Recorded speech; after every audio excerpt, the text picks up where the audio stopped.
Room heater चलाते हैं तो सावधान, पूरी रात हीटर ना चलाएं। हीटर अच्छी कंपनी का ही लें। सर्दियों में ठंड से बचने के लिए घरों में अंगीठी, हीटर और ब्लोअर का इस्तेमाल आम है, लेकिन जरा सी लापरवाही जानलेवा साबित हो सकती है। दरअसल दिल्ली में रूम हीटर एक परिवार की मौत का कारण बन गया। बंद कमरे में हीटर जलाने से कमरे की ऑक्सीजन कम हो गई और कार्बन मोनोऑक्साइड की मात्रा खतरनाक स्तर पर पहुंच गई, जिससे पूरा परिवार दम घुटने से बेहोश हो गया और उनकी जान चली गई। दिल्ली के आदर्श नगर के मजलिस पार्क मेट्रो स्टेशन के सामने स्थित मेट्रो अपार्टमेंट्स में दर्दनाक हादसा हुआ। यहां अपार्टमेंट की 5वीं मंजिल पर स्थित एक फ्लैट में हीटर फटने के बाद लगी आग में डीएमआरसी के इंजीनियर अजय विमल और पूरे परिवार की जलकर मौत हो गई। मास्टर बेडरूम से 3 जले हुए शव बरामद हुए। मृतकों की पहचान 45 वर्षीय अजय विमल, उनकी पत्नी 38 वर्षीय नीलम और 10 साल की बेटी जानवी के रूप में हुई।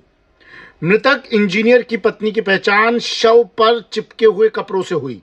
आशंका जताई जा रही है कि रूम हीटर में धमाके के बाद आग लगी, जिससे कमरे में आग तेजी से फैल गई। धमाके की आवाज पड़ोसियों के अलावा 200 मीटर दूर ट्रक चालक ने भी सुनी।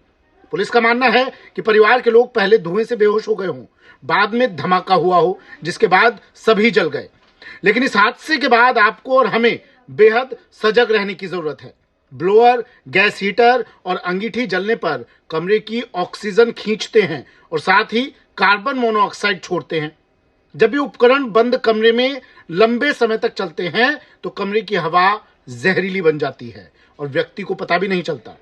तो सर्दियों में कोशिश करें हीटर का कम से कम इस्तेमाल करें। सोते वक्त हीटर बंद रहे तो ज्यादा अच्छा है। हो सके तो सर्दी से बचाव के लिए हीटर की जगह गर्म कपड़े ही काम में लें। हीटर चलाते वक्त कमरे को पूरी तरह बंद ना करें। खिड़की या दरवाजा थोड़ा खुला जरूर रखें।